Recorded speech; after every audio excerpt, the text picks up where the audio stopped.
we're live. Welcome to the WEEABOOK Club. I'm your host, the self-proclaimed shonen expert Angel. With me always is Torin, Negi the Leak.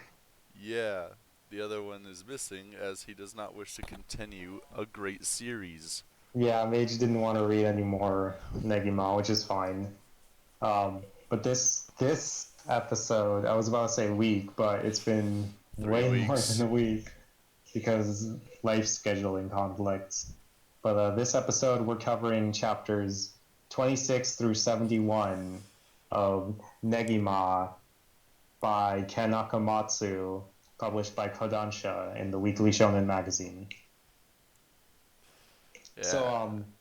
yeah, right from the start, I want to get out of the way. Like, honestly, last session, I was like pretty like negative on Negima. Like I was like, man, is Negima not as cool as I remembered? Because that first arc was kind of not great. Um, but then like honestly, we just did like these two arcs, which the chapters we read cover the Kyoto field trip arc and the Wilhelm arc, and that was like really good stuff. No, it was definitely far better than Evangeline's arc, and then the Yeah, getting settled arc.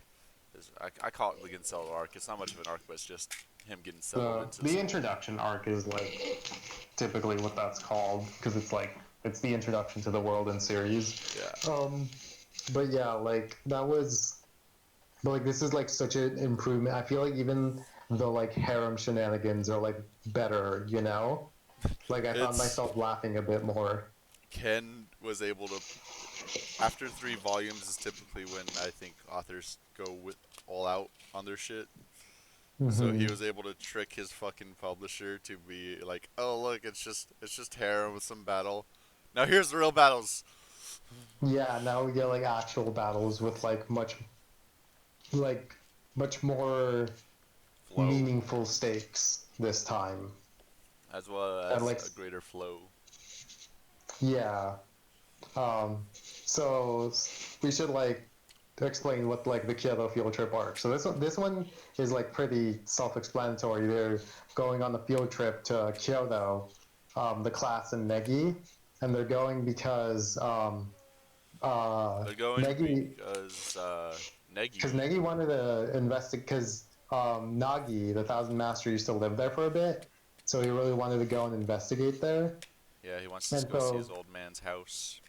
yeah, and so like he brings it up like, hey, why don't we? Or I think one of the girls brings it up to him like, oh, we can make it the field trip if you want to go to Kyoto. No, Um, it was him. He was like, "We should go to Kyoto," and everyone's like, mhm.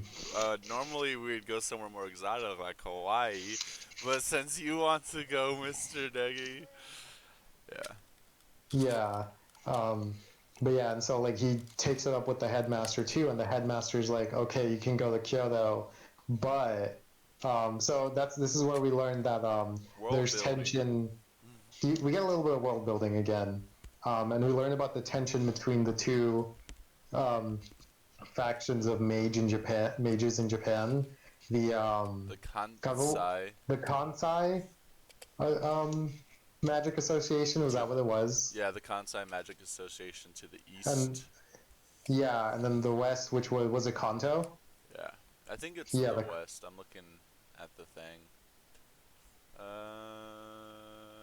Yeah, it should be. Is Kyoto? Yeah, I guess it's bigger in between west and east.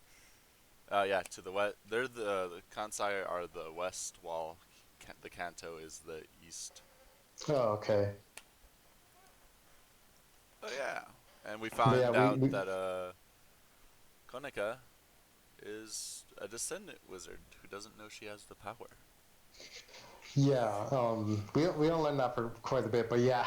No, he um, brings it up in the meeting. It just doesn't oh, go does in. he? He doesn't go in depth about how much power she has, how important her bloodline is. Yeah,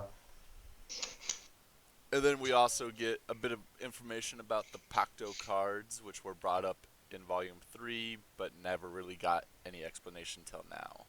Yeah, so this is where we learned that we learned some of the abilities that come with the Pactio cards, which is like you can communicate telepathically with your partners, and you can like summon them to your location.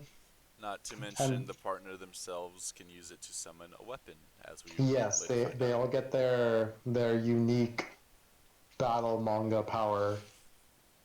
Which is something Um, you enjoy in battle mangas, yeah?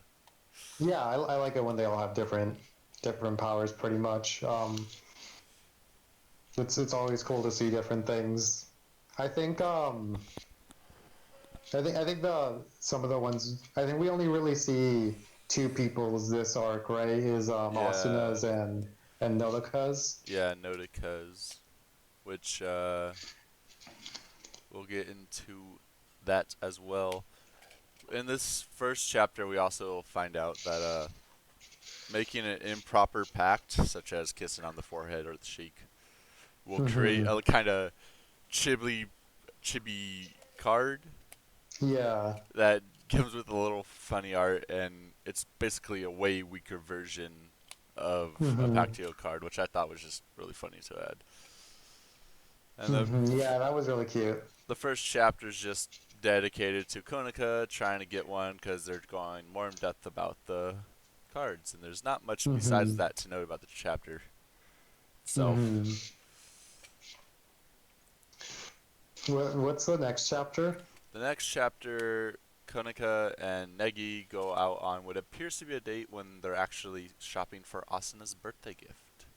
Oh yeah, that one was cute. I liked it. It was cute. We got to see three of the. I think they're like all three on the cheerleader squad. I'll be honest though, like I remembered this chapter vividly enough from my first read that upon reread I was like, I'm just gonna skip it. I'm just gonna skip. So you just skipped it? Yeah, I just skipped that one because I was like, yeah, it's Austin's birthday and they like get in the way of buying the presents Yeah, it's definitely for just. Comic-Con. It's a comedy chapter that adds nothing to the overall Yeah, story besides the first glimpse of Konika's magic, and even then, yeah, it's just a little. She's pretending to cite a spell and a little bit of hmm, magic glow on her finger. Nothing of value is there. yeah. But then the Well, next chapter. Oh wait, what are you gonna say? oh, I was just gonna say it wasn't necessarily that it was like a bad chapter. It was just like I remembered it well enough that I didn't feel the need to reread it. Yeah. I'd argue that that perhaps makes it like a good chapter because it was so memorable. But maybe if it was a really good chapter, I would have reread it. So So the next chapter, chapter what is this? 28. Starts off the Kyoto field trip in earnest. yeah, this is when they're boarding the train and stuff, right?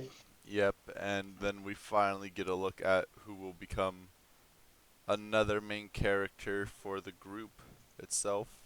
Yeah, we get Setsuna. introduced to Setsuna Sakurazaki, right? Yeah, which Setsuna's pretty cool. She's basically like the kind of heart and soul of this arc. Like she's the character that gets focused on the most. Like this arc is kind of about her. her and Konika's past and Yeah, their Setsuna. relationship, but it's mostly about Setsuna. I Yeah, feel like like even and like her though development. even though it's about Negi trying to get to Kyoto so he could see his dad's house and find out more about his dad, until the very end of the arc where he actually gets to his dad's house, Hmm. Negi's not really a focus. He's just there reacting to everything that's going She, on. you get like the normal stuff like for the main character where it's like, oh, he fights opponents that are way stronger than him and he has to like get stronger to be able to like protect the people he cares about in the arc. Or But yeah, harem like shenanigans.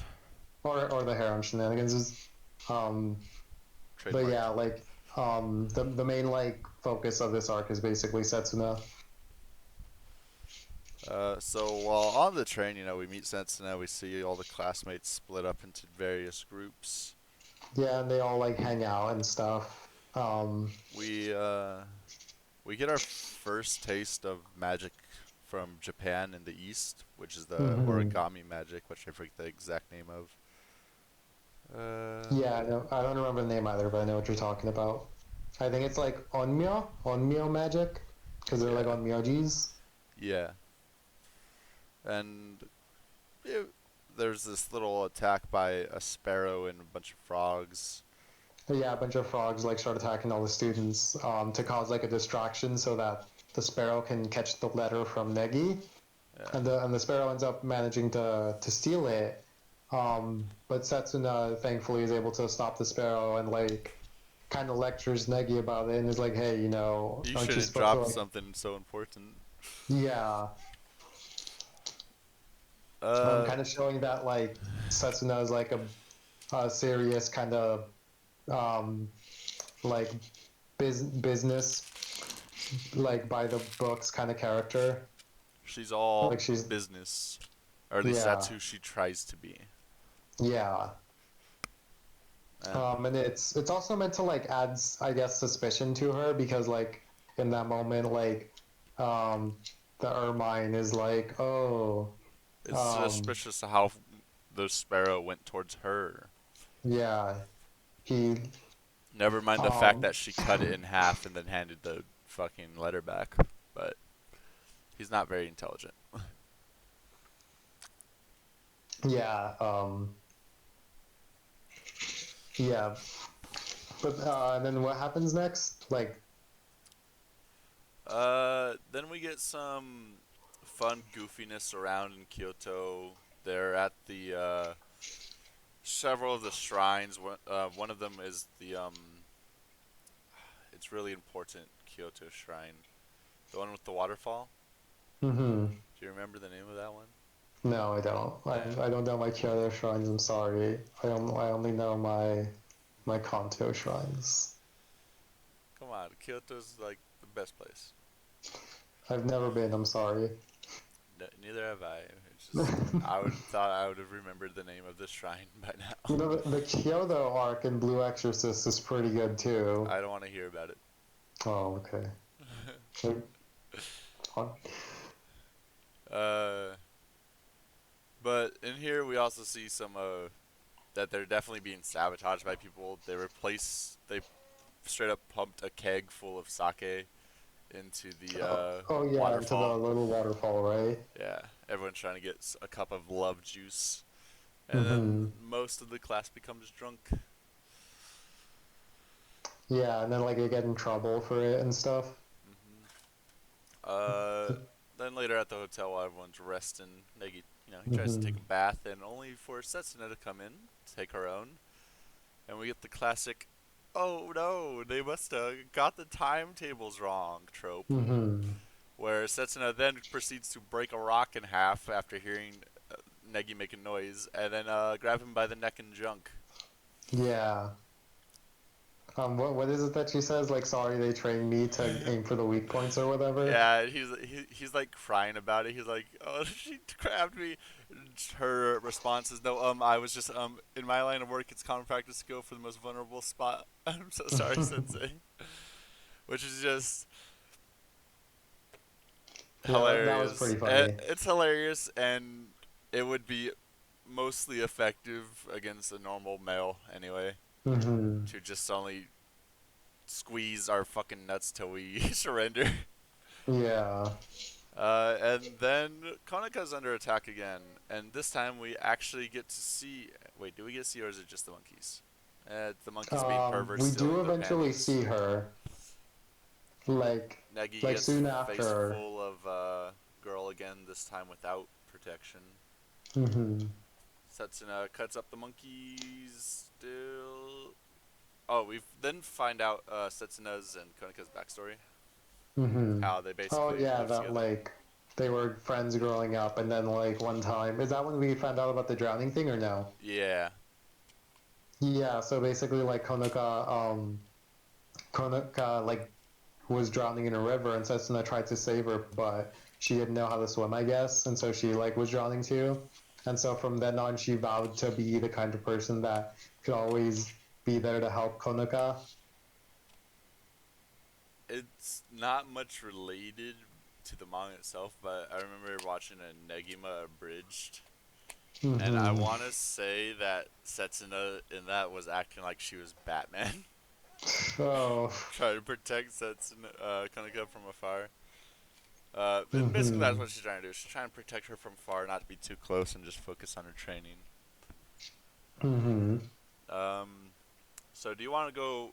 You might remember it better than I do. How Setsuna's sword style and combat magic works. Because She's since it's the powered by battle ki, arc, correct?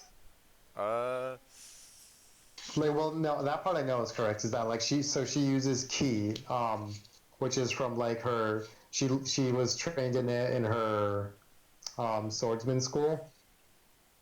mhm. But yeah, like she kind of uses like Iaido type techniques for like the sort of like quick draw and sheath style, which is pretty cool. I'm a big fan of her fighting style.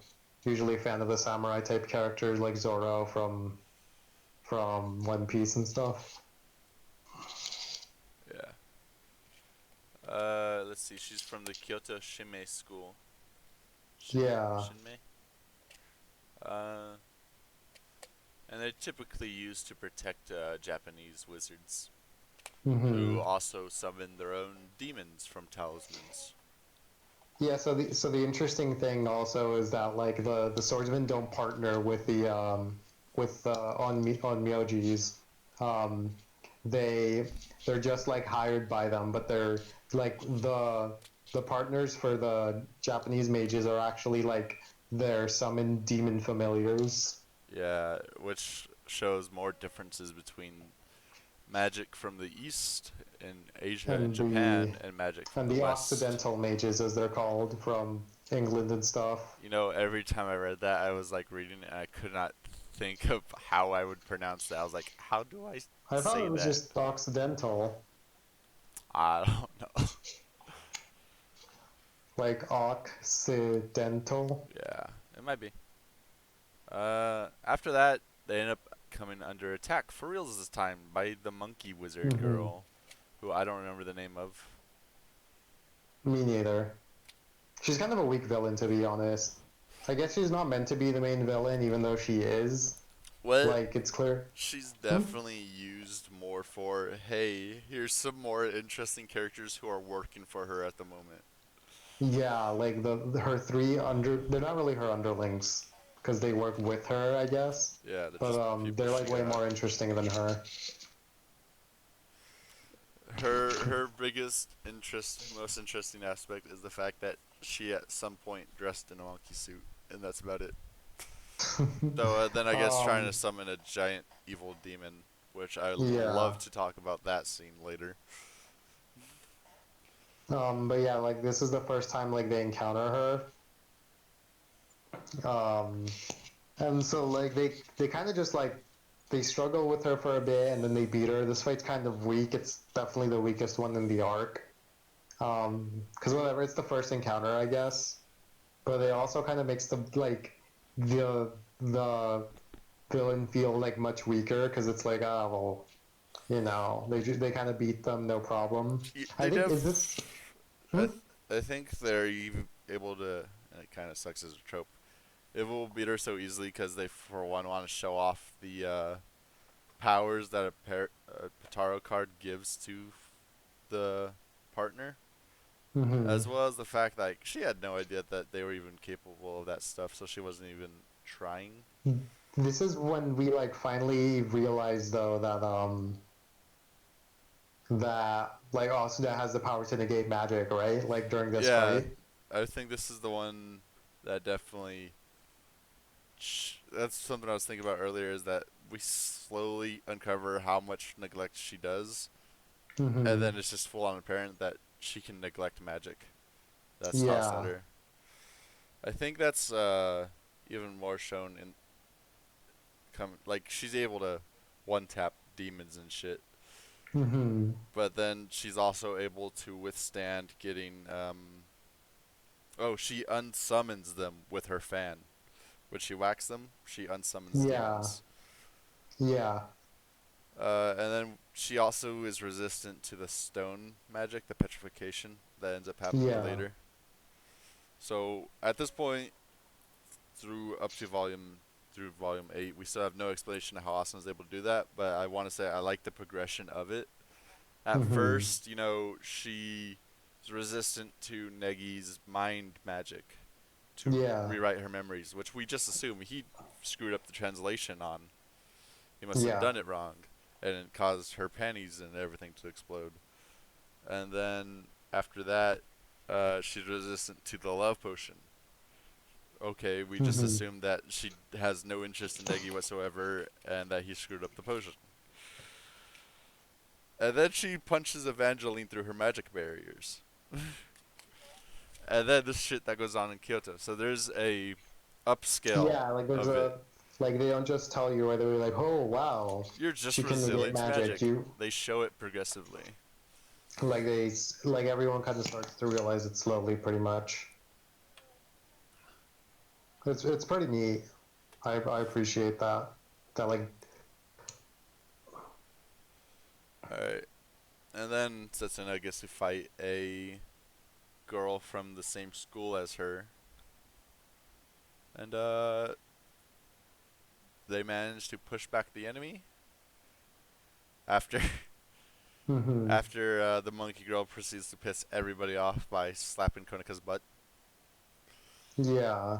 Yeah, they see her do that and then they're like, oh, how dare you, and then that's when they like turn the tide and beat her. Yeah, and because it's a harem manga, everybody's clothes keep disappearing. Yep. Which is something I actually get tired of and stuff like this. It's like, wow, can we not? Hmm. I'm Uh, indifferent. but yeah, that's the first time we get to kind of a taste of this conflicts that they'll be having here in Kyoto. Hmm. Uh, Like you get introduced with like the villains and stuff.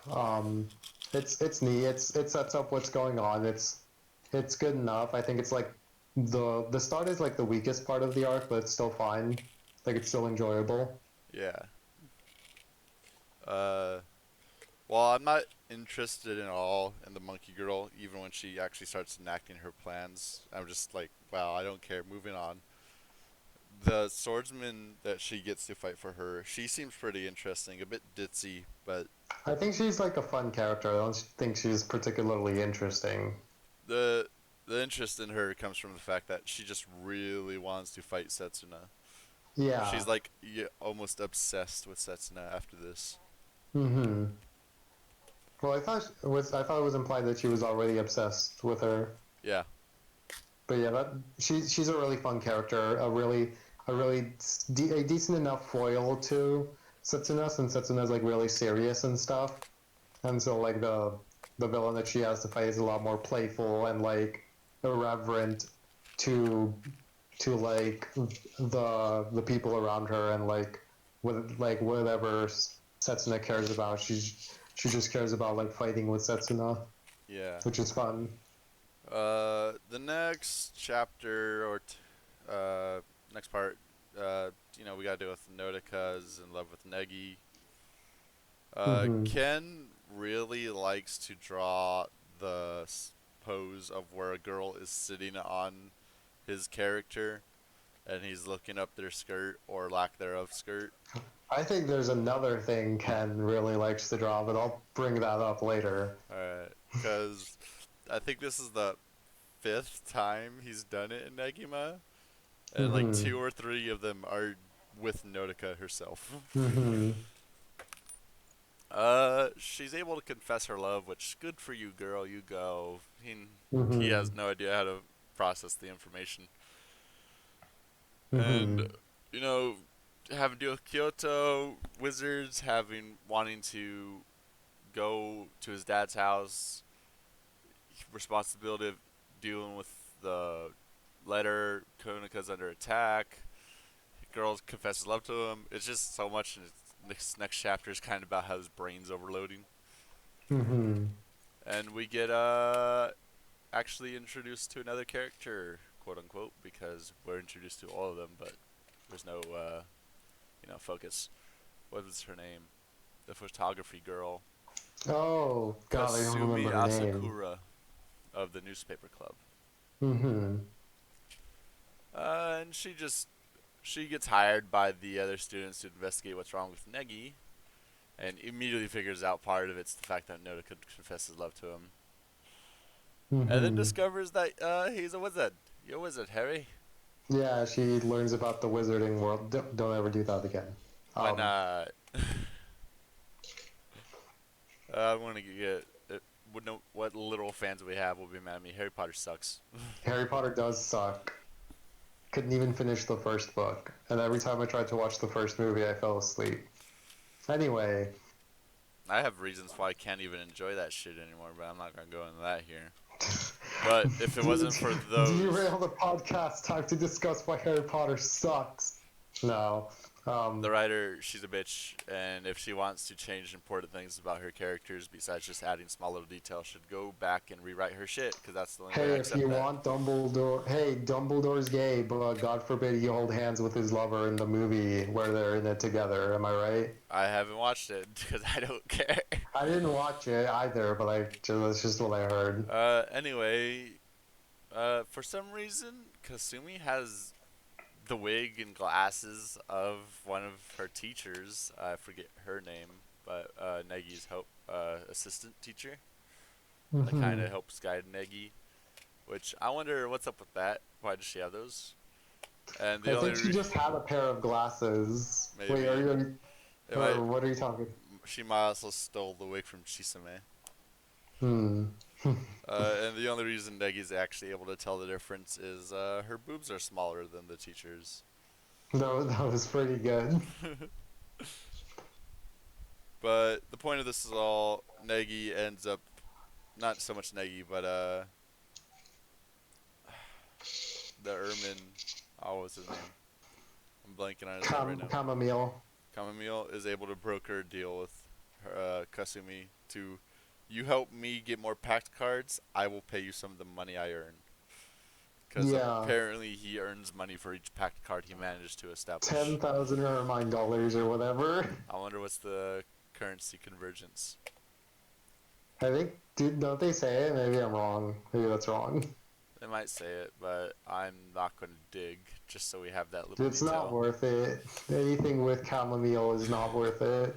So the Although I will next say I do enjoy their little dynamic, her and chamomile. It's pretty fun. the next 2 or 3 chapters, let's see, that's one whole chapter, is dedicated to trying to create more Pactio cards, but Negi goes off on This his is own. so much fun. This is like the best. Oh, so you Like actually want to go into this one? we don't have to go in that Uh, deep. I just think it's like really hilarious and cute. Like the battle for a Negi's kiss with kiss. Negi-kun or whatever. Yeah. I think they call It's it just Battle really for fun because Negi's like lips or all the something. girls, they're like, okay, so who, what is it? Like they set up a competition We'll that's take, like you have to yeah. kiss Negi-kun. Every, so the competition is each group sends 2 representatives. You got to go kiss Mm-hmm. Negi-kun. You can only fight using pillows, and the martial arts and gymnastic girls use their own skills to try to help them. And Mm-hmm. the reward is hidden from them, but it'll be something super special, which is just a copy of their Pactio cards that they might create. Mm-hmm. And then we get a really fun sequence of them sneaking around, uh, trying to get to Negi's room, which apparently it's a whole journey. Yue and Notica, they go onto the roof and sneak in that way. So, excuse me. Yeah. Which is really funny that Yui was able to find a map that would tell her how to do that, because she's Oh the, yeah, I didn't even think of that. everybody calls Notica the bookworm, but Yui is the real bookworm. She really is. Like, when has Nodoka ever even talked about a book? There's just her carrying books and talking about being a book club, but Yui is always the one reading. In fact, she puts books into her pillows. Yeah. So Does he? she, Yeah, I forgot about that. uh, so we didn't mention it, but Negi sneaks off, and he leaves behind. I forget the name of the magic again. I just keep thinking it's origami, but it's obviously not the name of the magic. Onmyo, the like little Onmyo kind of clone. Yeah, and you give it instruction and it goes off to do that instruction like a Mr. Meeseeks from Rick and Morty. I thought that was pretty funny. Like the whole like, "Hi, I'm Negi. I'm what Nagi? What I'm else was Nagi, there?" I'm Meggy, because Negi kept misspelling his name, Yeah, trying to write it down in Japanese. that was really like cute and funny. So there's 5 Negi clones in the inn that they're staying at, and all the girls keep encountering them. And this is also where Yue picks up feelings for Negi, Hmm. which, Yeah, because like one of the clones like makes a move on her, yeah, while and then she Notika's like, passed out in the bed. which honestly, this feels like kind of a cheap way to introduce that, but it was fine, I guess. Yeah. Uh, which kind of messes up Yue's mind. Yeah, But I find it really funny that when a clone Negi Kiss finally achieves their objective, they they explode. blow up. They blow up. This is also where Yue gets the first taste of the wizarding world because while pushing the fake Negi away, his arm stretched, and she's like, Oh something's yeah, completely wrong here.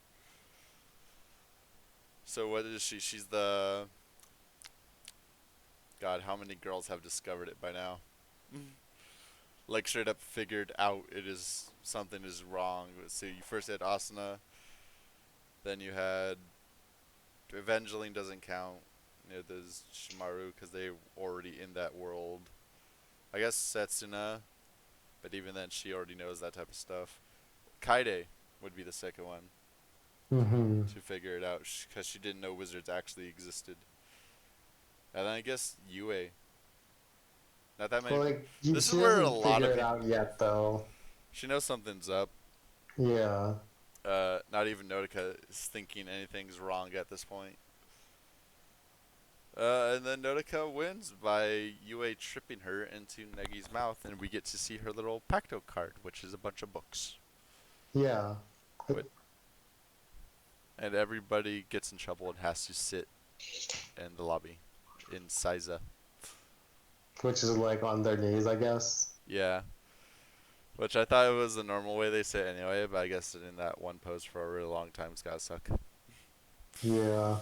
Yeah, it's kind of interesting because in Blue Exorcist, like the exact same thing happens to them, pretty much. Where it's like all the main cast is like fucking dicking around, and they all get in trouble and they have to sit like that. But not only do they have to sit like that, they have to sit with a demon that's like a rock, and it grows heavier the longer time passes. Oh, I think I've seen that. Yeah, So, it's pretty funny. an But it's funny, but then like it stops being funny because shit gets fucked up.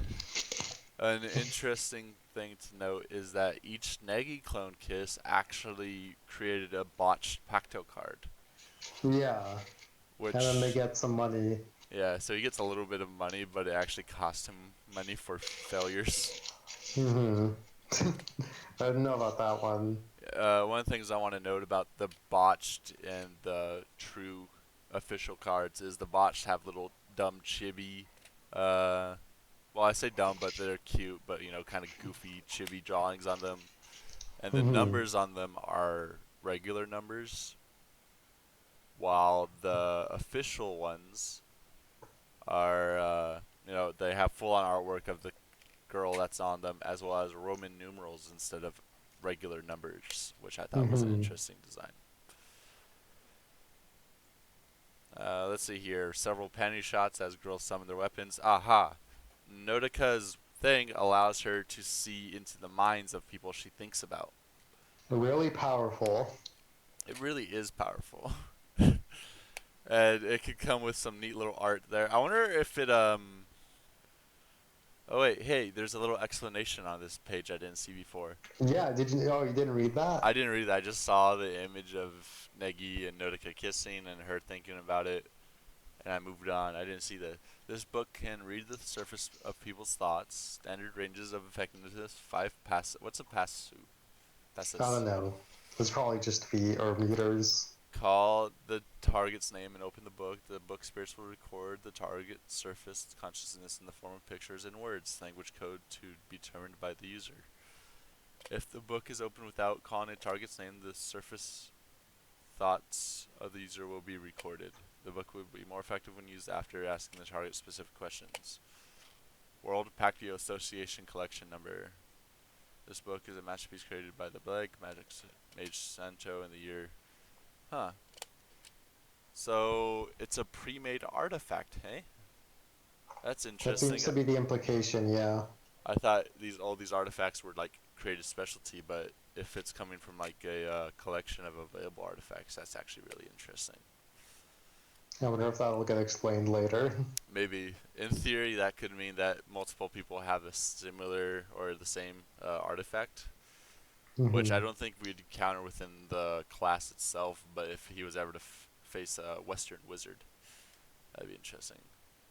Yeah. All right, so then we get our introduction to the best boy, which I don't remember the name of, Kotaro? Katoro, and Kotaro Inugami. We get to his like to his rival pretty much. I guess it's kind of spoilers to say he becomes his rival, but whatever. spoilers. This whole Um, thing spoilers. We're just trying to not spoil before we get there. yeah. But like we get introduced to Kotaro, right? He like first beats Negi in like the dumb card game in the arcade, I think. Or Yeah. does Negi beat him? Let's see. He lost. He loses. Oh, okay. So yeah, Negi loses to Kotaro at the card game, and he's like, "I'll see you later." I think he's like, "I'll see you later, Negi." He's like, oh, "How do you know my name?" And then isn't it when didn't he like punch it into the arcade or whatever? Yeah. Uh. But yeah, he becomes his rival. It would be a um, bit much to say his Vegeta to his Goku. no, he's more like a because his Vegeta is probably Fate, which I think we get a glimpse of like the full party now, Yeah, right? we do. We get Monkey Girl in a kimono. We get And we get the mysterious white-haired boy, Fate Averenkis, yeah, which they probably who don't say his name there, but it's fine. does special magic. I would like to talk to you about the process of magic later. Uh, more of them hanging out, and now they're finally trying to deliver the letter, but get captured in the enemy's trap. And here's where we get. Uh, it would be a bit rude to call the previous battle not the first real battle, but this one felt the first real Yeah, battle. this fight's really cool. Like, so it starts off with like a pretty strong. It's a common premise, but it's a pretty strong one, which is they're caught in a loop and they have to figure out how to get out of it. In this case, they're like trying to reach the temple in that's where they have to deliver the letter, right? hmm Uh, they get trapped in a loop of 1,000 torii gates, which, might I just say, is aesthetically an awesome thought. Just walking Yeah, forever and just seeing it constantly go on. I'm sure like um I'm sure there's been like other anime and manga that I've done this, but the only one that comes to mind right now, which is Soul like Eater. well after Negima, is Chainsaw Man, where like Soul Eater doesn't have the loop, but the way to Death's room involves going through a shit ton of gates. hmm. But yeah, like it's cool. Like it's so like they once they how they figure out how to get out of it. No, well they're still stuck in it, but they eventually encounter Kotaro in there. Yep. And he Uh, decides, enough just leaving you trapped in here. I want to fight you. yeah, Kotaro, he's a very hot-blooded boy. He loves to fight more than anything. It's his calling in life. He We was he was born for the battlefield, and so like he fights Negi, and it's a really cool fight. Like Kotaro's like definitely stronger than Negi at this point in the story. Like Negi's never had to fight close range. Meanwhile, Kotaro is a close range fighter. Yeah, then there's also that like Kotaro is very much like in your face. And so like a lot of the battle is spent like Negi trying to avoid him, right?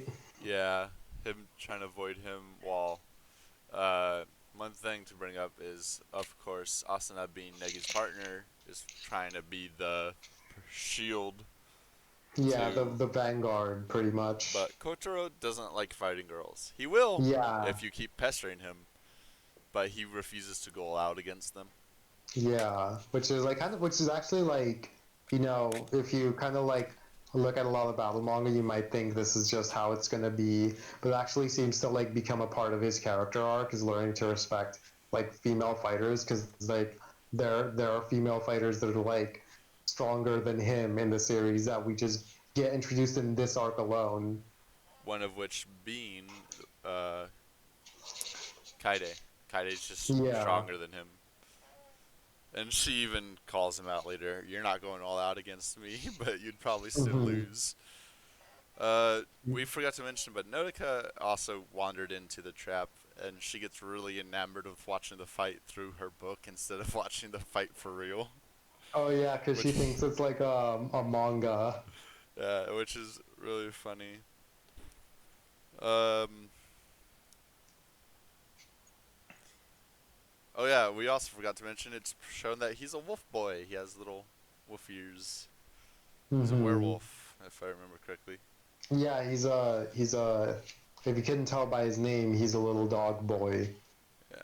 Oh, I couldn't tell by the name. I have no idea what that meant. Inu means dog.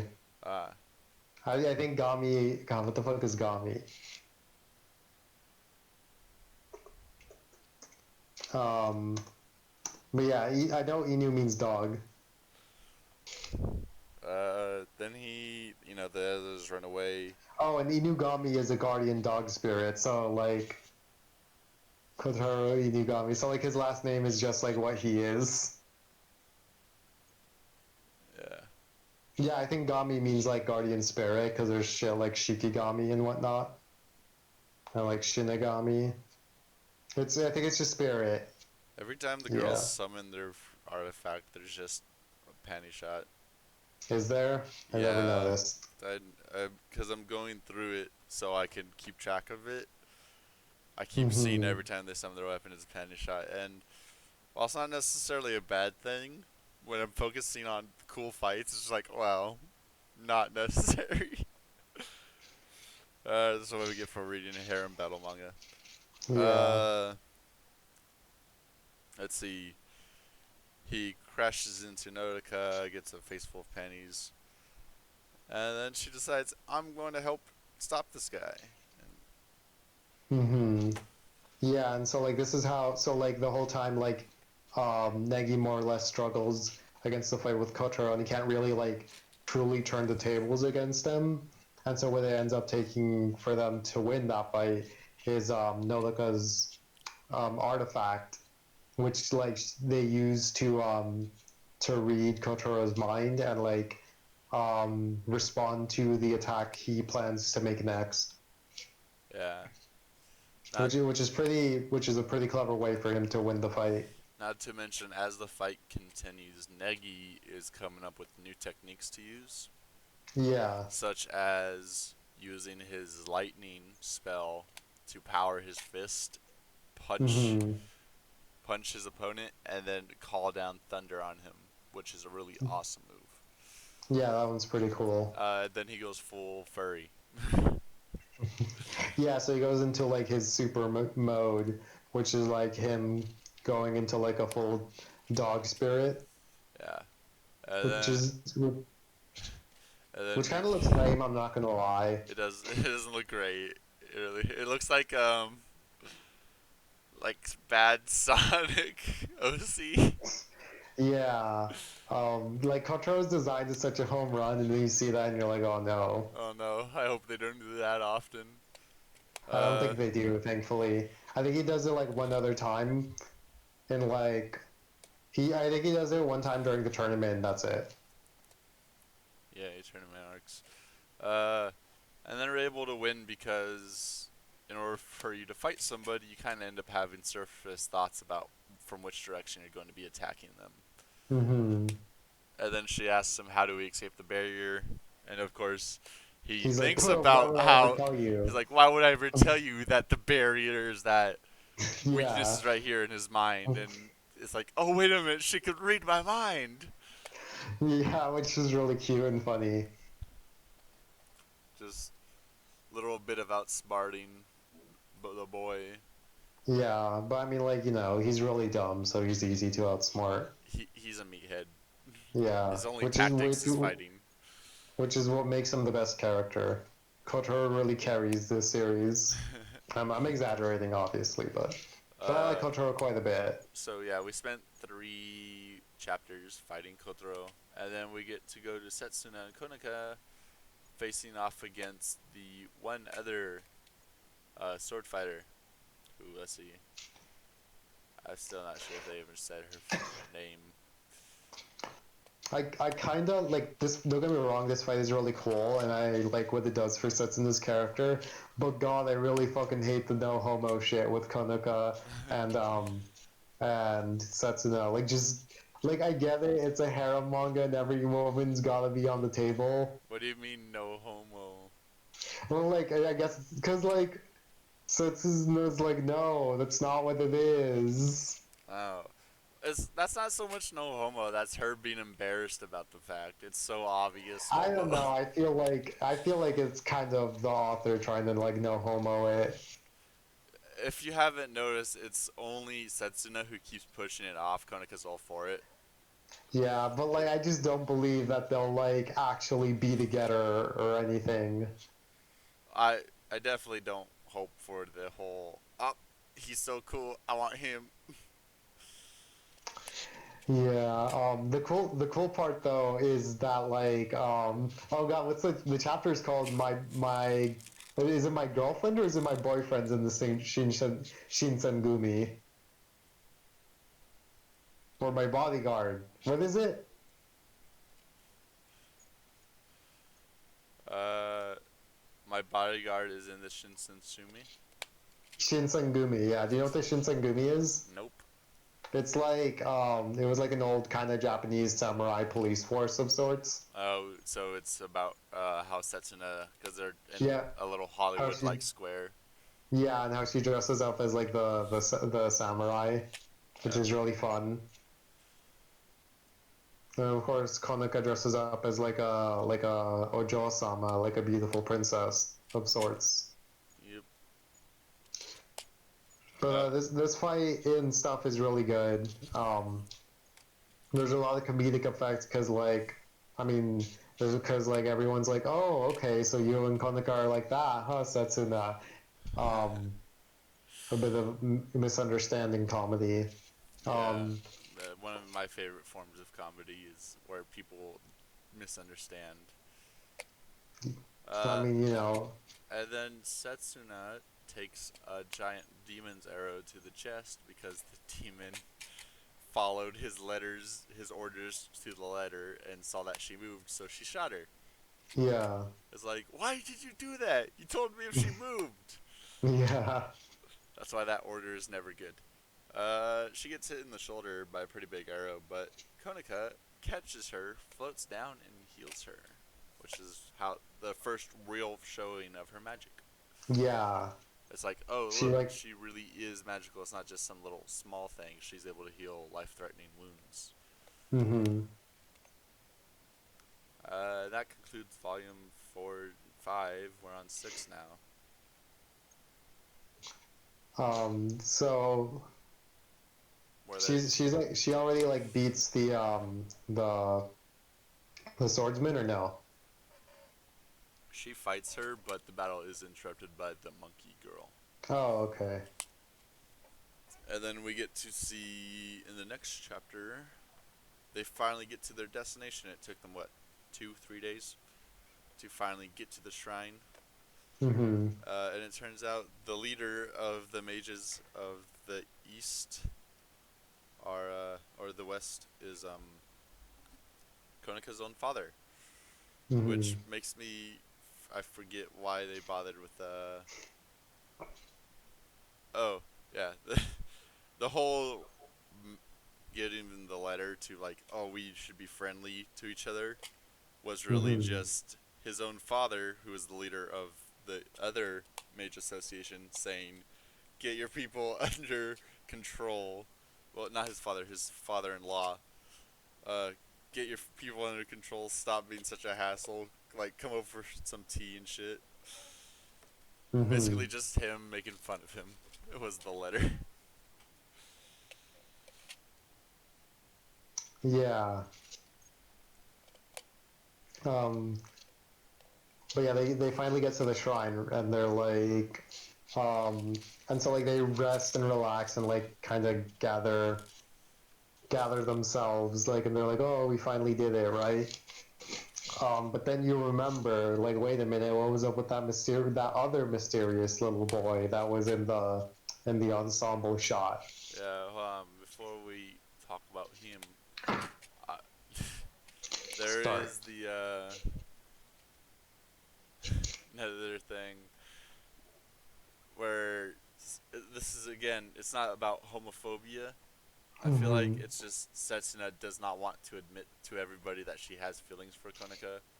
I'm not saying it's like homophobia. I did jokingly say, I think in the group chat, I was like, "Oh, it's so sad. I hope Setsuna gets over her internalized homophobia someday." You did. Um, but I think it's just more so like it's played for laughs when I feel like, I don't know, maybe they could do something there for real. Well, like I theorized, it's mostly just Setsuna herself trying to hold back. Like she's barely overcoming the fact that she could be Konika's friend again, much less the possibility of that. Sure, I just don't think it's actually going to go that way, though, is like where I'm kind of coming from it. We'll see. Anyway, Negi and Konika's dad interrupt the bath, and boy is Konika's dad fucking ripped and scarred. Was he? I forgot. Yeah, the dude just looks like a nerd, but he has a toned body and he has scars everywhere. Oh, I guess that's what happens when you hang out with Nagi. Yeah, yeah, he was straight up uh, that like a lot of it's because of the fuck that he was with Nagi and that Nagi just was so much trouble to hang out with. Yeah. All right, so next up is that boy you want to go on about, which I don't remember the Yeah, name so of. this is more so, I mean, like, maybe it's too soon to call him his Vegeta, because he, like, even up until, like, the festival arc, which is as far as I got, he doesn't show up again. But, like, this, like, Faye is, like, a much more sinister rival compared to Kotaro. Like, he's, like, he's very clearly, like, much more powerful than, like, anyone else in like, that arc, you know? Like, he's definitely more powerful than the Onmyo mage, the monkey lady. Yeah, Um, I mean he's so and, like, strong that he is able to petrify, not instantly, but he's able to petrify the leader of the Eastern Mages. yeah, like, so he goes around, like, petrifying pretty much everyone in the building. Um, Only and only, like, UA manages to escape. yeah, only UA manages to escape. And this is, like, when the arc gets truly serious for the first time. Like, this is when there's, like, actual, like, it feels like, oh shit, It, like shit's actually going down. Like, yeah, you kind of get that during the Kotaro fight. You almost get it, right? yeah. But, like, this is the first time where it's This like, is real tension yeah, this is like the first time you actually feel tension during the because series. I mean people are straight up. It definitely helps that they're straight up turned to stone. Yeah, There's no tiptoeing around it. They're stuck as stone, and if they don't get help, they'll stay that way. yeah. Uh, Um, and UA calls in Baka so Ranger, two of the Baka Rangers, and what is her name? Calls in it's Kayde. Kufei and Kaede come, and then as well as they bring along Mana, Yeah, Mana, who and so this are is the three most badass non-wizard people in the class. they're the most powerful characters in the class roster. Let's not mince words. Like maybe Setsuna. Like, well, I guess the tier list is like Evangeline. Um, Oh, Evangeline by fucking far. I can't wait to talk about yeah, that. it's Evangeline, and then I would say like it's K-Day probably actually comes yeah, in second. Kaede is probably second, And then and Setsuna, third. Maya because I'd say third is like Mana. Fourth, I'd say fourth is tied with like Setsuna and Kufei. Maybe Setsuna is stronger. and then you got Asuna. I The main put girl. Tachamaru above Asuna. That's fair. I don't know. It's It kind depends of on weird, what but maybe. Chachimaru is bringing to the table. Where's Chacha Zero? Is she a part of the roster? Chaziro, I love Chacha Zero. She's the best. you like the little puppet. I like how the little puppet has her own personality going on. And Yeah, it's anyway, fun. oh no, Konoko's been kidnapped for Konoko's been kidnapped for what, the third, fourth time this arc? Yeah, this may as well be the Konoka retrieval arc. She is just a constant damsel in distress here. Asuna gets Konoka is molested the by the MacGuffin of this story. That's not even a joke. Asuna gets molested by the white-haired Okay, boy. so here's the thing that I was alluding to that Is it Kanakomatsu his likes to tickle draw. I fetish? just realized, I realized reading this arc, I was like, wait a minute, wait a minute. Kanakamatsu really likes drawing girls being tickled. Oh no. Don't say it isn't so. He really likes drawing tickling girls. It's kind of like I don't know, like I guess tickling is like one of those harmless fetishes, but it's one that's always made me personally uncomfortable. Well, the more uncomfortable part about it is they're usually ended up naked Well, yeah, but during like that's it. par for the course. They end up naked for all kinds of reasons. And here we go. You resisted. No, you nullified my petrification spell. That was more power.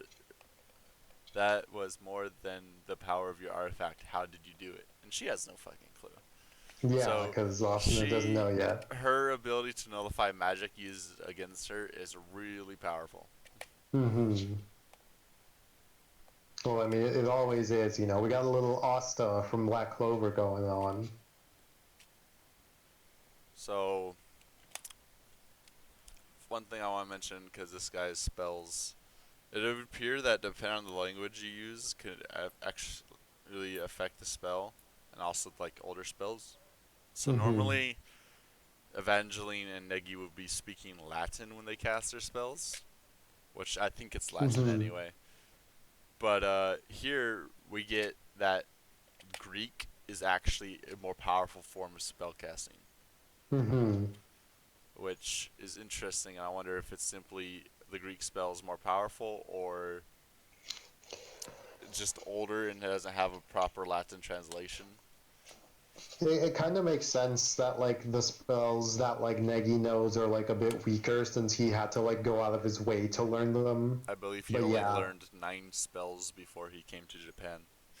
yeah, 9 battle spells anyway, or was it just 9 spells in general? I think there were 9 battle spells, one of which was for a special reason. Hmm. And then little blonde boy runs away. I still can't tell what color his hair is. It's white. Is it white? Alright. Yeah, Little white haired boy runs away. Still can't remember his name. What is it again? fate, Fane? fate. Fate. Alright, Fate goes ahead and leaves because he's kind of bored. He wants to move on. He doesn't believe Negi offers any challenge to him. And then the the monkey girl summons an army of demons using the power of Konika's blood. So, Yeah, like, her plan is just to use Konika as a power source. yeah. In order to like defeat the Kanto wizards because she doesn't like They're making up. that like they're becoming more westernized and occidental. Yeah. And then Setsuna enters a pact with Negi so she could increase her strength output. Which like they don't even end up utilizing at all, right? Or am I wrong? They do because she automatically gets an additional boost of power. Oh, okay. She's doing it for like she doesn't even like summon her artifact. She's just doing it for the strength increase she'll get out of it. Oh, okay. Well, one thing though that they do bring up is that mana doesn't inherently it doesn't mix well with ki, and it takes like a lot of training to be able to mix it well together. Yeah. I don't know if they say that, but I know that that gets explained later on. That it takes a lot of training to combine ki with magic or mana. Yep. Setsuna's wearing spats, and I like spats. That's all I have to say on that front. Spats is based. Spats is where it's at. Alright, I was about to be like, the fuck you mean it's base? You know, it's owning the libs. Another example being Chie from Persona 4. Anyway, round 2, let's go, Wolf Boy. Oh yeah, so Chapter Kotaro 48. shows up again. Jeez, we're only on 48? Man, this is... What are you talking about? We're almost done with the Kyoto field trip arc. Dude, How long? how How long did have we been recording? So far this session is an hour. Exactly. Oh well, I think we'll probably be done because Wilhelm's really short. Yeah, it is really short. Well, it's short, but it's also dense. We'll see. We'll see. Well, when it comes to Wilhelm Arc itself, there's not much to actually talk about. The point Well, is... like the Wilhelm and the trading kind of go hand in hand, though. I feel like there's a lot to talk about Wilhelm, but whatever. We'll get there when we get there. So he gets round 2 with Wolf Boy. Except he doesn't. Nope, He because he the 3 most powerful girls in his class, excluding his vampire, show up. A ninja, a kung fu artist, and an assassin shrine priest. yeah. And so like Kaede ends up taking on Kotaro, and Kotaro's all like, "Oh, well, I don't want to fight a girl," and she's like, "You should know I'm actually like way stronger than Negi right now." Yeah. Let's see. Hey, tall chick, stay out of my way. It ain't my style to hit girls. Kotaro, was it? Young one, you chose Negi as your rival. You have a keen eye, but you best abandon your rules and fight me in earnest, because for now I am more powerful than Negi Bozu. I am Koga Chun Kaide Nagase. Prepare yourself. And then she shadow clones herself. A lot. Mm-hmm. Pretty raw. So, that's pretty awesome. And then Mana and Kufei go on to help the Setsuna and Asuna. Setsuna and Asuna with the demon army. Yeah, And then this is Kufei's first time, I believe, dealing with magic sources, and she doesn't care. She's like, I'm gonna fight. Yeah, she's just like, whatever. I'm just gonna beat these demons up. No big deal. It seems we like get introduced. One thing I wanted to touch on was like we get introduced to like some demons with kind of some character, and I'm just like kind of wondering like if they'll come up again later. You know. possible. Like if it feels like they might, but maybe I'm just reading too much into it. What do you think? I think their personality is just mostly for the jokes, because it's boring to fight silent opponents. I suppose. I feel like I wouldn't be surprised if they came back though. I felt like they were like a bit more important, you know? Mana is able to do your favorite thing ever, and that's Gunkata. Gunkata, the greatest thing ever. The greatest, most impractical thing ever. Which is why Mana is super cool. I remember reading this chapter, and I just was like, oh, Mana's in my top now because fucking tan chicks with guns. Heck yeah. Yeah, Mana's super cool, and she has like a pretty decent backstory of what little we get of it later on. I didn't get too far, but yeah. Alright. During this whole time, Monkey Girl has been summoning a great demon that took like a ton of power to steal away the first time. And she believes with Gonika's power that she may be able to control it. And the boy is huge, but as we figure out, that means jack shit. Because while Negi and everyone else can't do anything to it, surprise, surprise, we get our favorite vampire girl shows up. Oh wait, before we get to that, Setsuna is a demon. Yeah, she's from a demon clan. She has wings. Yeah, she's a Tengu, I think. Is that what they say, or am I wrong?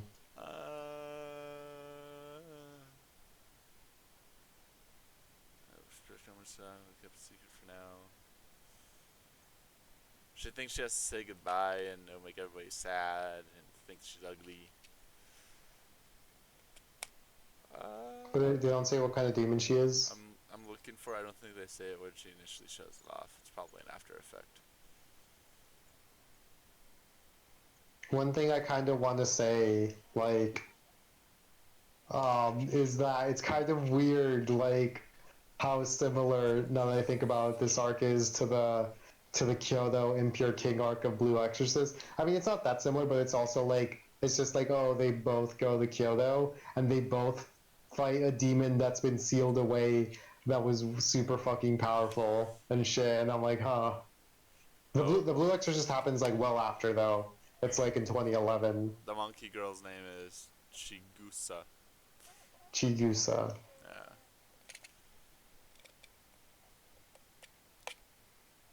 Negi beats the crap out of white-haired boy. I mean, like you say, beat the crap, but like it kind of takes a lot of effort for him to like be able to it takes go a toe to lot toe of with him. effort, yeah, but he's able to get through his barrier and then proceeds to also hit him in the face. Yeah, but it was cool. Like you know, Negi surpasses his limits and is able to try and like hold off Fate um, while they wait for Evangeline to be properly summoned. Yeah, they don't even know if Evangeline's being summoned at this point. Yeah, well, I mean, but she's like, "Oh, I'll help you out if you can hold him for another hold him X, back. another." Fate gets really pissed off because it's the first time anyone's ever struck him, or at least in combat. And he got murderous intent in his eyes as he goes to munch Negi. But then Vampire San, Evangeline the Dark Lady, comes out of the ground ready to wreck some shit because she finally is freed from the school for a short bit. Yeah. Let's see. Chichimaru shoots the gigantic ass demon with a barrier shot with a giant cannon, which put her in my top 5 because I love robot girls. I love anime girls with big guns. It's just the best. I'm indifferent towards the big gun, but I like Chachimaru, and that was cool, I I like guess. big guns. And then Evangeline is just able to utterly destroy the demon with minimal effort. Yeah, basically showing you like, oh, like here's like the real shit. Yeah. Uh, she calls herself a dark evangel, and says she's the most powerful evil wizard to walk the earth. Her evil wizard sticks a bit much, but we don't actually get to see her when she was vicious to people. Mm-hmm. But she's so powerful that she's able to destroy a demon that wizards in the past had trouble even getting to seal, much less destroy. Yeah. And I think that's just great. She just sees it as a big old fun. I'm free from my prison for a short bit. This demon ain't Yeah. worth shit. Let's move on. And it's great. And then Fate fucking pierces her with his magic, and she's like, "Are you kidding me? Do you have any idea who I am?" Mm-hmm. She doesn't bat an eye from being stabbed. It doesn't matter Mm-hmm. to her at all. Well, yeah, of course, because of like her regeneration as a vampire. Yeah, it heals Pretty. almost instantly once she's off the spear. Uh, Konako enters a proper pactio with him. Konako. Oh yeah, because like, so they defeat the demons defeated, and so like now they have to like figure out how to save everyone from the stone, And so Konika's like, oh, I have like really. She like talks about like her latent healing and magical abilities, and how like the Pactio card could help awaken them. And so they do that in the hopes of saving everyone from like their stone prisons, which does end up working. Yeah. And then we also get to see a new look because we saw her in a flashback, but we get to see Cha Zero, Oh, do we? Evangeline's original puppet, who goes after Chiguse, uh, Mm-hmm. and doesn't kill her because her mistress doesn't want her to kill people anymore. But her little doll, which obviously Chikamaru is based around, is really murderous and really does not give a shit what people think and will mock them. Mm-hmm. But I think it's pretty cool that now that Evangeline's freed, that her doll has its life back. Even though once she goes back to the school, her doll can't move anymore, but now it's still able to speak. Yeah. Uh, and I mean that basically concludes the Kyoto trip. There's more just them Well, hang. there's I know still I'm there's where getting they to that go point. to no. I'm getting to that point. There's more of them just hanging out, having a little fun. They get to wind down, and then they get to go to Nagi's house, which is huge, skinny but tall. I mean, has its own observatory and a large bookshelf library. Yeah. And so we Uh, get to learn a little bit more about like Nagi and stuff, and we learn learn, I guess, about like some kind of war that was going on. war buddies. For yeah, because they were like war buddies. Him and we see like Nagi's party, which includes wasn't was Takamichi in it? In the Takamichi's in the background, looking off into the distance, smoking a cigarette. Yeah, Takamichi's there, and of course Konika's dad is there, as well as like a couple other characters that we don't know about yet, Yeah, but I perhaps look we'll learn forward to. soon. Who I look knows? forward to seeing the giant tan dude with a sword. And When I probably got whoever to, the he hell still that kid hadn't is. shown up. I'll tell you that. But So he's a ways. he basically finds out that Kyoto was a dead end in regards to his dad, but he gets to find out more about his dad's past, and even Yeah. gets to inherit the the house. He could come by whenever he wants. It's his house now. Yeah, which is neat. Yep. Alright. So the Kyoto field trip arc, it was like a huge step up from like the previous one. Yeah. Like it's Well, just like there's tension. I feel like the comedy's better. We get introduced to like key characters, and like so we get some good like threads we get to to be followed see up. that if some characters had been used previously, they would have made everything look like a joke and been pointless. Yeah, there's also that. But but yeah, like we get some like threads for the future, like some things to look forward to down the line with like the other partners of Negi's father. Like who are they? Like who actually like is Fate? Because I don't know if they talk about it here, but like they're like, yeah, Fate. He seems like a doll. We don't know much about him. Like he's like his whole entity is like this kind of mystery that needs to be unraveled later down the line. Clearly, Oh, here's why there's so many more chapters between the Kyoto arc and the Wilhelm arc. There's like well, nearly a whole manga, probably a whole volume, of them just goofing around while Negi starts to begin his training process under Evangeline as well as under Kufei in way of martial arts and magic. all I remember is the training Yeah. So let's see. Kufei, she is what, president of the karate club? Let's see. of the Kung Fu Club. Yeah, Yeah. So, because she's the best in the school, she's able to beat up everybody from all the other martial arts clubs. yeah. So like Negi decides to train under her in order to like grow stronger because he realizes after the Kyoto field trip arc just how weak he really is, as is per like this the status quo of battle manga, you know. Like in Yeah. the first major arc, usually your protagonist will like figure out like, oh, I'm not really hot shit. Like I'll become hot shit. And he's like, I need to grow physically stronger too. Mm-hmm. So he asks Kufei to begin teaching him, which makes Evangeline jealous, and she decides that hey, you have to be able to land a hit against Chachimaru in order for me to actually teach you. So Yeah. Um, then there's a whole thing with what's with her Makie. yeah Make, which I know we said before that we'd go in depth about characters, but there's not much to say about her chapters besides the fact that it's her trying to be She's more mature, very but she keeps making shit yeah. worse for Negi. And if I remember correctly, reading one of the author's notes, that she's actually Ken's favorite girl.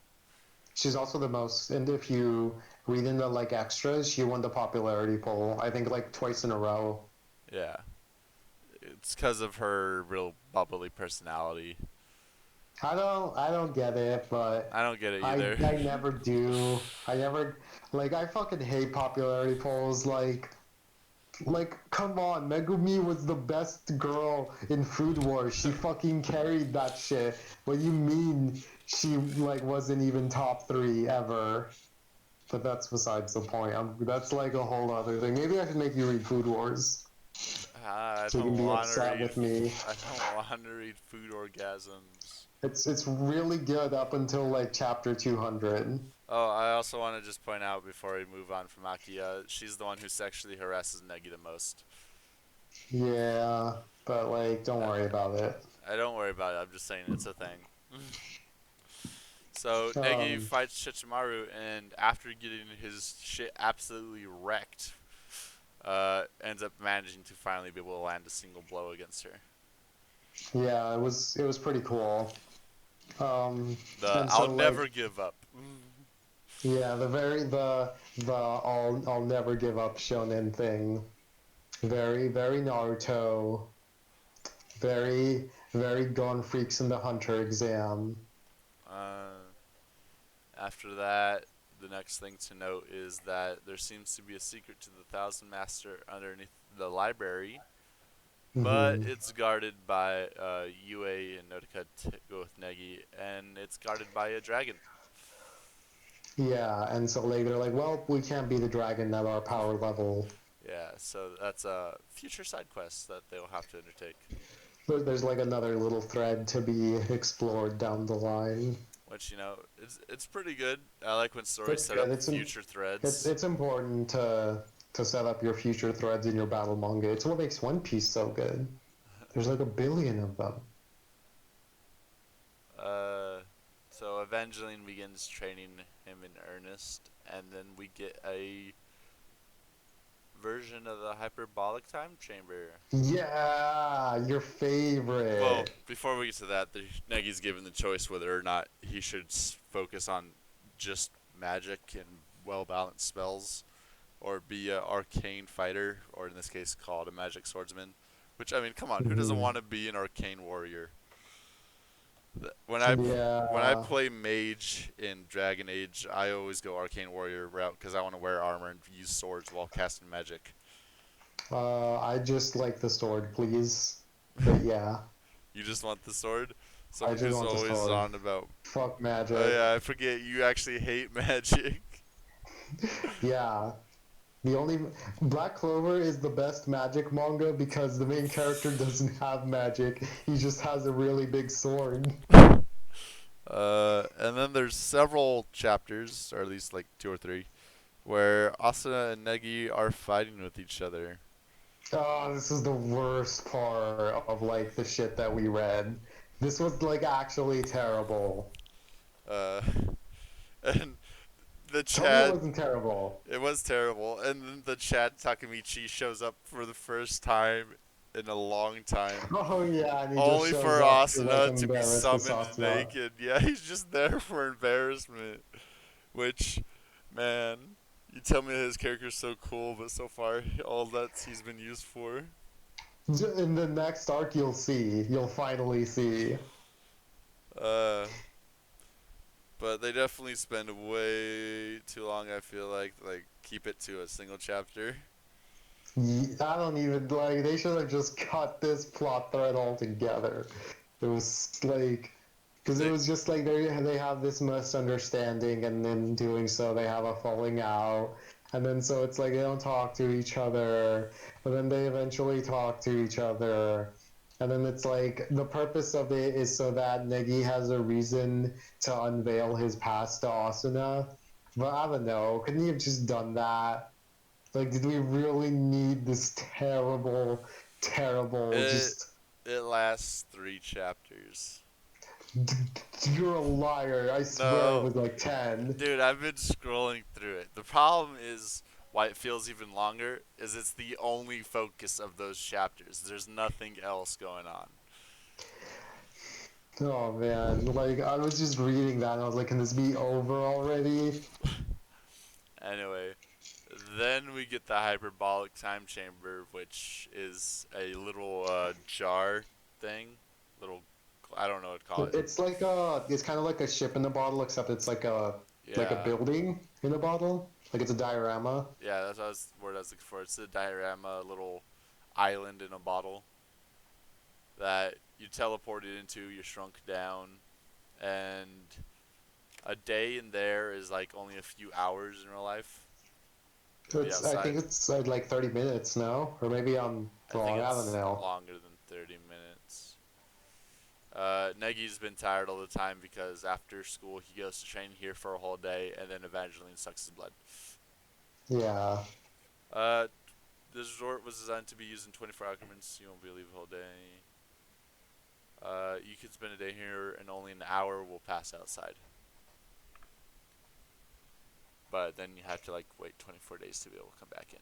I mean 24 hours.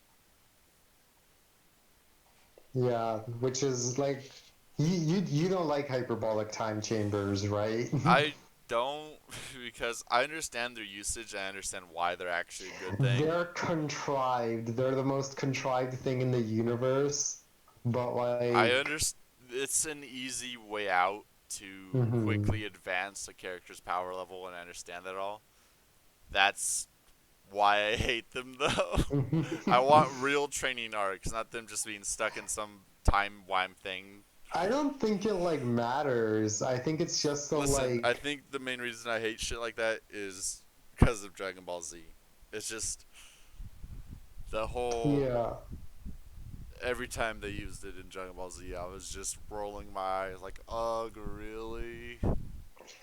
I don't think like it makes a difference if we like just see the training. I think the only difference is like they get trained in like a shorter time. Yeah. Like, At least with Negi's, it's only 24-hour increments, and he still has other stuff going on. In Dragon Ball, like it's a year. They're in there for a so year of their own time. it's been a minute since Dragon Ball. I forgot it was a whole year. Yeah, it's not a day; it's a whole year.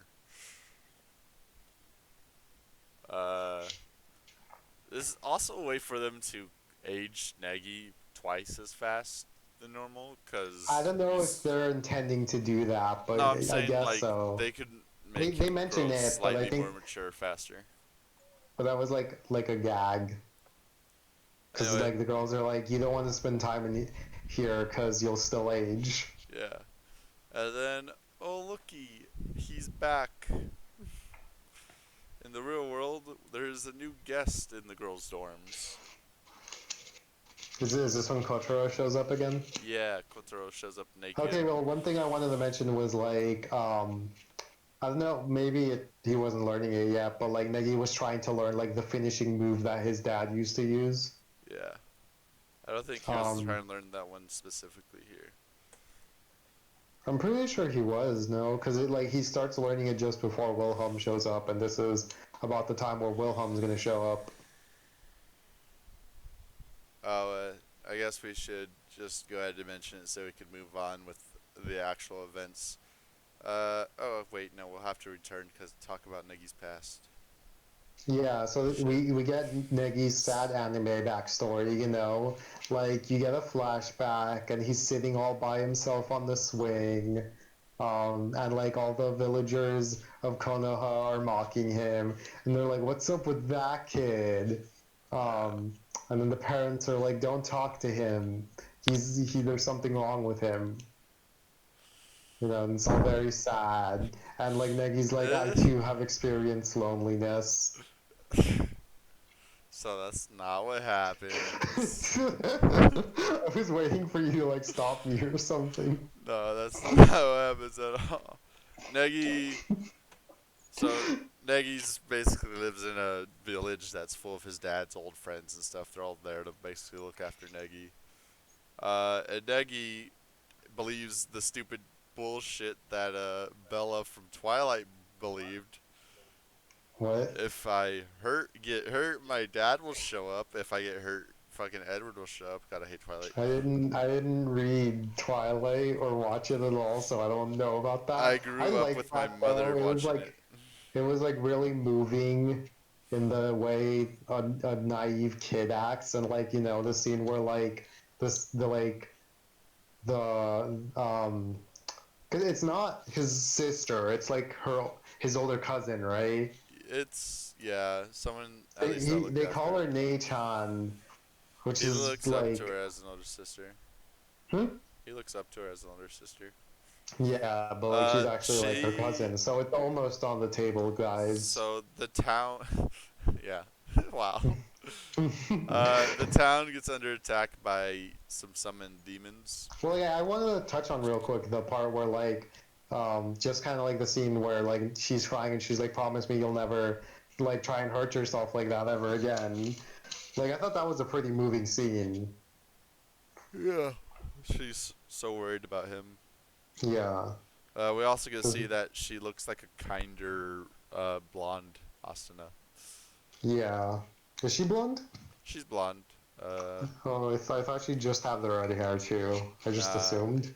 sh- Usually blonde is white though. sh- Isn't like, her wait, hair where do you? is white, but so is Is it? Oh, Asuna's. what's her name again? Uh, Nikane. Nikane? Nikane. Nekana. Oh, wow, she is blonde. Yeah. I mean, like, I don't know. She kind of just looks like every fucking character designed by Ken Akamatsu. I was telling you before, as much as I like Lafina and I like this, Ken has a specific way he likes to draw, and his characters look the same when they're part of the main harem. It's fine. That's why I Well, told you go at least look at Love Hina's roster and you'll see it. Anyway, his village comes under attack by demons, and Nagi shows up to save him. Also, Nakane loses her legs, and I don't know how she got them back, but that happened. They turn to don't stone worry and they about it. break, and I'm just so curious because they don't explain how she got her legs healed. Maybe Like, she has, like, magical prosthetics. I don't know. All Nagi does, uh, let's see, Nagi gives him the staff and says he stopped the petrification, but she needs to get healed properly after her legs had already been broke off. So I'm just like, huh? Please give me an explanation. Magic or The prosthetics? answer is magic. I know the answer is magic. The answer is always magic. Meanwhile, our favorite little wolf child is hanging out in the room of what's her name? She's the motherly figure of the classroom. Uh, Chizuru, Chizuru, yeah. who has also been noted to have the best breast in the class or something. Back I when said pegging rights. pegging rights. Yes, she said that. She was like, I'm gonna stick this up your butt, Kotaro. What's Do you not remember that? Oh yeah, she wants to stick leaks up his ass to get rid of his cold. Chizuru said pegging rights. She said men get pegged. My friend Austin says pegging's illegal. Well, Chizuru would like to disagree. All right. Anyway, now that Negi's sad backstory is out of the way, he returns to the real world, and we get to deal with Wilhelm now. I like the part though, real quick. I like how like every all the girls watch the backstory through Nolika's book, Yeah. um, and then like they're all crying, which I thought was really cute. I just thought that was cute. All right. So Wilhelm is attacking now, and he's got three little slime girls to do the attacking for him. Yeah, so Wilhelm is this man in a big trench coat, and he's like, "I'm gonna beat the shit out of you, Negi." Negi, I want to see how far you've grown since that day. Fight me. I'm Yeah, gonna. implying that Wilhelm has some kind of past with Negi, Yeah. which we later learn is that he was one of the demons on that day, right? He Was he the one? was. He's the one that petrifies them, right? He was specifically the one that petrified. In fact, I think he was the one who caused the most damage to the village. Hmm. He's. So like this is like right away, this is like a really strong villain, right? Like Yeah. he's got like ties to the main character, um, and like there's like some really strong stakes because it's like like it's for Negi to prove like how far he's come and if he's able to like stand up to like the previous like thing that terrified him in his life, like his previous trauma, pretty much. Yeah. This fight is like him confronting his trauma, which is really strong. I I really like Wilhelm's design, except for his curly hair that sticks out on both sides. Yeah, that part's like corny. I feel like It I don't looks know, like ridiculous. I just don't like it. because he's like Wilhelm's like weird because he's like two characters. He's like the goofy pervert, but then he's also supposed to be like this like Demon. posh, like kind of like cool like gentleman. Yeah, he's a And cruel like gentleman and I a get that the old pervert. comedy is supposed to come from the clash of the two, but I think like considering what he's supposed to be, like I understand like it's just kind of what Negima is, and I should just accept it. But like I kind of wish they treat him much more seriously, you know? Uh, Anyway, Wilhelm uses his little slime spirits to kidnap several of Negi's uh, class students, Mm-hmm. specifically the ones that seem to have the strongest bonds with Negi. So, his Mm-hmm. previous battle girls. As well as he kidnaps Chisame because Chisame has some major cojones and slaps the shit out of him.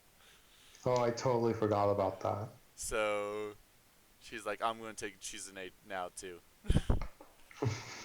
Come fight me in the amphitheater. Showdown time. And him and Kotoro, Yeah, so Kotaro, like we forgot to mention, he actually shows up because he wanted warn Negi to warn Negi. that Wilhelm was coming, and he got jumped by Wilhelm and his slimes, and he got a little amnesia as well as his dog spirit magic being uh, Sealed. sealed up for a bit. And then we get to see that he's kidnapped these girls. He tied Asuna up with tentacle slime ropes. Mm-hmm. Every time I hear Asuna and tentacles in the same sentence, I get SAO flashbacks. As well Don't as worry about her it. put her in In lingerie. a garter belt and a corset because he's a fucking pervert. Yes. Yeah. And he's like so unashamed about it too. He's like, that's great. This is my favorite part. Oh God. Uh, Um, but yeah, so now it's time for Negi and Wilhelm to finally throw down.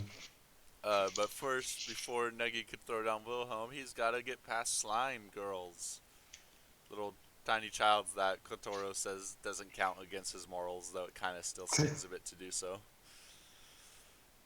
Yeah, that part's a little arbitrary, but okay. Well, it's like how Batman likes to be like, oh, you're not a real living person? Great. I Does get he to. like to do that? I wouldn't He does. know. He does every time he figures out his enemy is not a living person, like a robot or undead or something. He'll start blowing them up because he's Batman. He's been trained how to kill people a lot, and he's got to keep that instinct under control. That's a bit uncomfortable.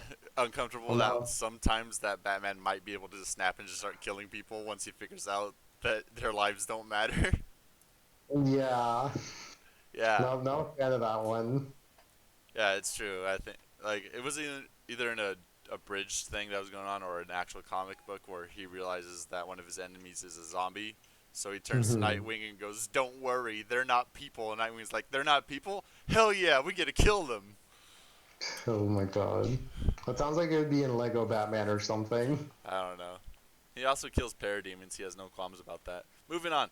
Uh, Asuna is wearing a necklace that any magic you try to use against Wilhelm gets sent right back at her and hurts her. Yeah, so like making it Uh, difficult for Negi force to actually attack Wilhelm. anything that's force emitting spells get Hmm. neutralized and then turned on Asuna because of her ability to nullify magic. And then the fight with him starts in earnest, where the two boys gotta figure out how to fight this guy while not completely messing Asuna up. Yeah, this is a really cool fight. For like the reasons stated before, but it's also like a pretty strong, like well paneled fight. All the fights in Negima are, like, but yeah, like the whole time, like Wilhelm is kind of just like egging him on, right? Like he's like for what are you fighting? And he's kind of like, fighting for your friends. That only gets you so far. You have to have a true man's purpose to fight, Yeah, like Kotaro and his love for the just love battle. for fight. You can't just Yeah, fight to protect others. That's bullshit. You gotta have which your own like reason to fight. I don't know, like I get like this is the part where I feel like it's kind of weakest about Wilhelm, where it's like he's clearly only saying that because it's like no, actually fighting for my friends is good enough. You know what I mean? And yeah.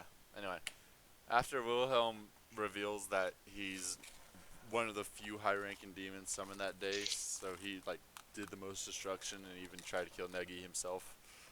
Uh, Negi snaps, right? he snaps. He goes into the Shoin out of control berserker mode, Yeah, and like which he which like goes pretty ham yeah, at but it's Wilhelm. also wild and Wilhelm's able to dodge everything. Yeah, Though he does note the strength behind each blow is a lot. Something we forgot to mention earlier is that the girls were trying to learn magic now, and oh through a yeah, little wand that Konica brought with her, they're able to escape, take the necklace off of Asuna, seal up the slimes, and finally Negi can just focus on fighting without, having to worry about the results of Asuna getting hurt. yeah. And he throws down a really powerful elbow punch and lightning move that I can't even say the name of because it's in Greek and I'm learning Russian, not Greek. Because I feel like that'd be even a worse skill to learn. Maybe. No, maybe learn Japanese. Anyway, uh, Wilhelm is fading away after the fight with Negi, Oh yeah, cause no. Also, like I feel like it's worth noting that this is he finally gets the finishing move right, yeah, and that's what he uses to end up defeating Wilhelm, which is really cool. It shows like the growth that he's made in this like in the previous training arc and how far like he's pretty much come. yeah. But Wilhelm is starting to fade back. He's, I guess, returning to hell or wherever these demons come from. I don't know if it's necessarily hell Probably the itself. magic world, Magicus Mundus. Yeah, and he goes, Negi, you're going to use that spell right. The one of 9 spells that you learned. The one that will permanently destroy me. You learned it for your revenge, right? You're gonna use it on me. And after everything Mhm. that Wilhelm's done and revealed that he's done, Negi decides that he doesn't want to do that, which is, Mhm. typical shown protagonist. Let's see, what was his reasoning? Uh, he forgives him because Wilhelm was simply summoned to do that to Negi's village, Mhm. and Wilhelm himself is like, honestly, quite a nice guy. Yeah, except for This the whole thing was him just wanting to see if Negi's become stronger after all that. I think yeah. I think part of it might be Wilhelm may also want to die. I don't know. Well, see, maybe he'll show up again. I hope so. I actually like his character. If it wasn't for the fact he has weird horn hair. Yeah. Wilhelm's a very compelling antagonist. He's the best one so far, besides like Kotaro. But like I'd say he's better than Kotaro in terms of being like an antagonist and like a foil for Negi. Kotaro is good for as a rival of, hey, let's keep racing each other in strength. Yeah. But when it comes to being a real rival, a real antagonist, he's not. He's there for fun. He wants to Yeah. fight. That's it. It's not any ulterior motive. Not even, like I said, you can't really describe him as the Vegeta because he's not even wanting to He's fight you out of know I just malice. realized he's like from Black Clover. Another Cause Black like Clover reference. sorry, but like cause is like a much more friendly rival, and they're all about like pulling each other up. You know. Yeah. The closest I can think of that in recent memory is Pokemon games. Yeah. But anyway, Negi decides, hey, I'm going to be a magic swordsman, which, of course, come on, it's way more interesting for fist fight magic than it is to just see him stand far.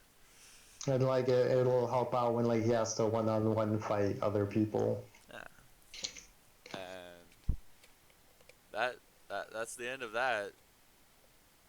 Pretty good. Like this stuff is like way better than anything else. I've said that a lot, but like that's because it is. It is. Um, These past 4 volumes have been really good compared to the first 3. mm-hmm. Uh, like we said, the Kyoto arc starts a bit slow. Uh, while it is a fight, it's a fight that even while reading didn't interest us. Mm-hmm. But then when fate gets involved and when Kotaro gets involved, we're like, oh shit, this is some good stuff. Yeah, like this is what battle manga are made of. Yeah, not just some weird monkey girl slapping teenage girls' asses to make everybody pissed off. Yeah, not some bobo shit. All right. No, Angel is actually a big bobo fan. So now, Now, next we're gonna since we've clearly been doing 2 arcs at a time.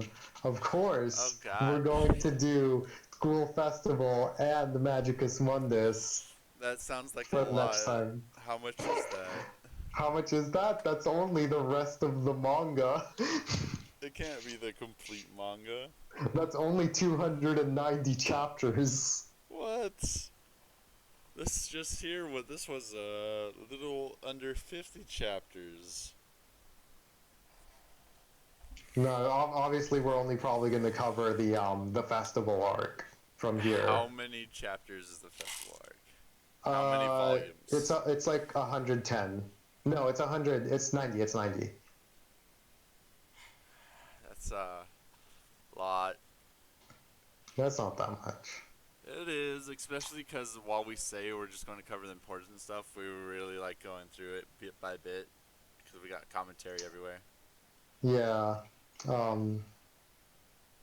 But like, I mean, I don't know. We'll see how it goes. But I think like, I don't know, like, because I don't think there's a really good spot to stop during once the festival starts. You know, This is why people usually give reviews based on the whole volumes, series series or and what? volumes over the arcs. I If think you're it makes more going sense to go piece by by piece, arcs though, it does make sense. because there's like naturals. That's like a natural stopping point. You know. We'll see. Like, I think we should just read it and we'll see how it goes. Yeah. And hopefully this will be way sooner than the last episode took to make. But we'll see what happens. Sometimes life gets in the way, you know.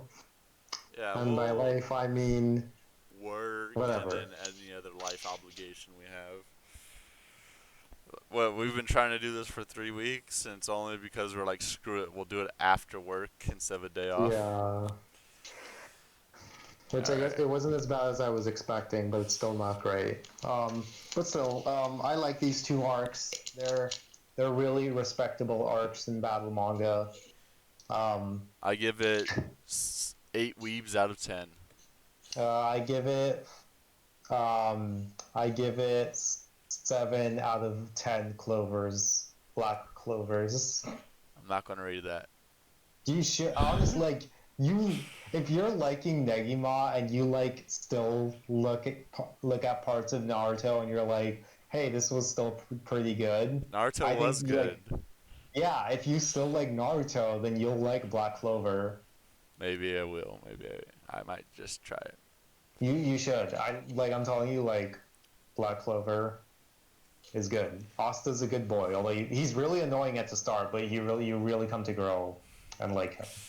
Okay, But anyway, so this has been the Weeba Book Club. We hope to come back to you soon with the school festival arc, or at least half of it. yeah, the best arc, even though it's the last arc I read, so I can't really say that for certain. But like, I fucking loved it. It was awesome. Although it's kind of unfair because it's like two arcs in one, because you kind of get like the tournament arc, and then you get like the real You hear that? We'll come festival. back at you with the tournament. The tournament arc. Your The best favorite thing in part any of battle manga. What good manga. self-respecting battle manga doesn't have a tournament arc? Good. I think Soul Eater doesn't have one. Nope, it does not. At least the anime didn't. I can't speak for the manga. The manga doesn't have one either. All right. There's just some battle series that you can't justify it with. But yeah, so long. Have a good night, folks, or whatever. This thing's 2 hours long. That's not too bad, considering we covered more chapters than the last time. Yeah, it would have been way longer if we had Mage with this. You get hung Maybe. up on every time there's a etchy scene. All right. Stay weeb.